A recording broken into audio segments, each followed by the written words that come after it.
Oi, pessoal! Nesse vídeo a gente vai falar sobre integrais triplas. E o exemplo que nós vamos discutir é calcule a integral I tripla sobre a região Q da função x mais y mais e dv, onde Q é o sólido limitado superiormente por z igual a 2 menos x menos y, inferiormente pelo plano z igual a zero e lateralmente pela região R. Então, algumas informações importantes antes da gente começar a discutir a solução desse exemplo.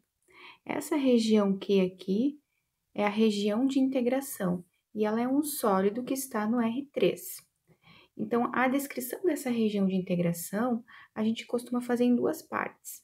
Uma das partes é essa região R aqui, que é a projeção no plano dessa região Q. Então, se eu quiser representar no plano R2 a região R, eu vou fazer da seguinte forma. Está dizendo que x varia entre 0 e 1 e y varia entre 0 e 1 menos x. Esse zero aqui a gente pode interpretar para ajudar a esboçar que é a reta y igual a zero. E aqui nós temos y igual a 1 menos x. Então, os valores de y vão ser todos os pontos que estão entre essas duas retas. Então, y igual a zero e y igual a 1 menos x. Como x varia entre 0 e 1, eu só vou precisar desenhar essa reta sobre esse intervalo 0, 1. Então, o y igual a zero é a reta horizontal que passa aqui em cima do eixo x. A outra reta, 1 menos x, é uma reta decrescente, intercepta o eixo y no 1, e a raiz, se eu for igualar a zero para descobrir aonde ela intercepta no eixo x, 0 igual a 1 menos x, eu encontro x igual a 1. Então, aqui eu vou esboçar essa reta. O que nós estamos chamando de região R, então, é todos os pontos que estão aqui nessa região do plano. Então, aqui nós temos a região R. Ainda não é a região de integração completa, mas é uma parte dela. Para esboçar a região Q, eu vou agora trazer essa informação aqui para o R3. Então, primeiro eu vou desenhar essa reta y igual a 1 menos x aqui no R3. Então, mais ou menos assim. Intercepta o eixo x no 1, o eixo y no 1 também.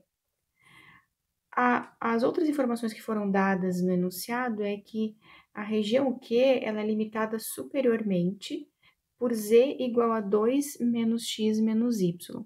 2 menos x menos y é a equação de um plano, não é um plano horizontal, porque não é z igual a constante, né? Ele é um plano inclinado, mas eu sei que ele passa no eixo z no 2. Então, é sempre o termo independente, né? Que está separado do x e do y. Então, aqui, mais ou menos, no 2, vai interceptar esse plano. Essa reta y igual a 1 menos x, ela está desenhada aqui, né? No R2, mas y igual a 1 menos x no R3 é também uma equação de um plano. Então, esse plano aqui, ele é um plano paralelo ao eixo z. E, além disso, né? Eu vou colocar aqui completando com a informação desse plano inclinado que a gente acabou de falar, né? Que é o z igual a 2 menos x menos y. Então, o sólido aqui, a região Q, que a gente está tentando esboçar,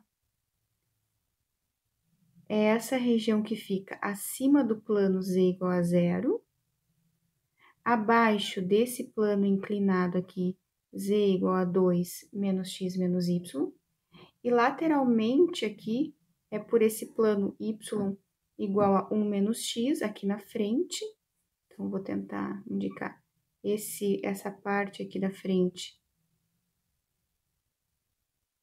é o plano y igual a 1 menos x, e lateralmente pelo plano x igual a zero e y igual a zero, que seriam as outras duas faces laterais dessa região. Notem que o exercício pede para calcular essa integral, não pede para esboçar a região Q.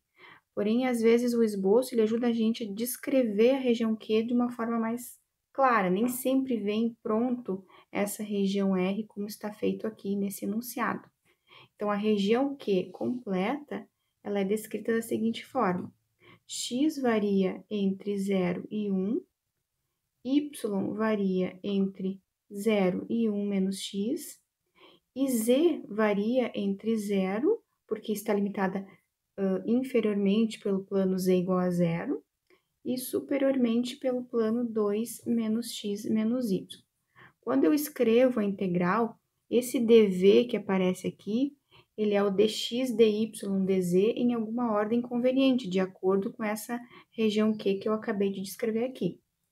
A integral I, então, sempre a última integral que eu vou calcular é aquela que só tem constantes nos extremos de integração. Nesse caso, a única opção que eu tenho para deixar por último é a variação de x. Então, de 0 a 1, dx vai ser a última integral que eu vou resolver. Como a última integral vai ser dx, a integral imediatamente anterior pode conter constantes ou x nos extremos de integração. E por isso vai ser essa segunda aqui, que é a variação de y. Então, de 0 a 1 menos x dy. E aqui ficou por primeiro, é que tem mais variáveis aqui nos extremos de integração. Então, de 0 a 2 menos x menos y dz. Lembrando que tínhamos uma função aqui dentro, né? A função x mais y mais e que foi dada no enunciado. Essa integral, ela não representa o volume da região Q, não é isso. Q é apenas a região de integração. Essa integral, ela pode ter outras interpretações, né? Tanto geométricas, físicas, mas não se aplica ao conteúdo de volumes. Então, daqui para frente, o que eu tenho que fazer é aplicar o teorema fundamental do cálculo 3 vezes. Lembrando que a gente sempre começa integrando a integral mais interna, tá? A integral tripla. Então, a primeira integral que eu vou resolver vai ser essa integral aqui, em relação à variável z. Eu vou integrar a expressão que está dentro aqui no integrando, né? Então, a integral de x em relação a z, mais a integral de y em relação a z, lembrando que x e y são constantes em relação a z, e a integral de z, eu aplico a regra da potência, z ao quadrado sobre 2. E aí, eu aplico o teorema fundamental do cálculo, substituindo os extremos. Z igual a 2 menos x menos y, que foi dado aqui, né? Depois, o z igual a 0. Depois de ter feito essa substituição aqui no teorema fundamental do cálculo, que eu vou integrar o resultado em relação a y. Fazer o mesmo procedimento, aplicar o teorema, e o resultado eu vou aplicar em relação à integral em relação a x. Então, aqui eu vou deixar para vocês a solução desses passos. Nessa imagem, a gente pode ver o passo a passo aqui da aplicação do teorema fundamental do cálculo. Então, eu aconselho vocês a repetirem essas etapas para se convencerem de que é esse mesmo o resultado e encontrarem aqui o valor 7/8. Então, é isso, pessoal. Até a próxima. Um abraço.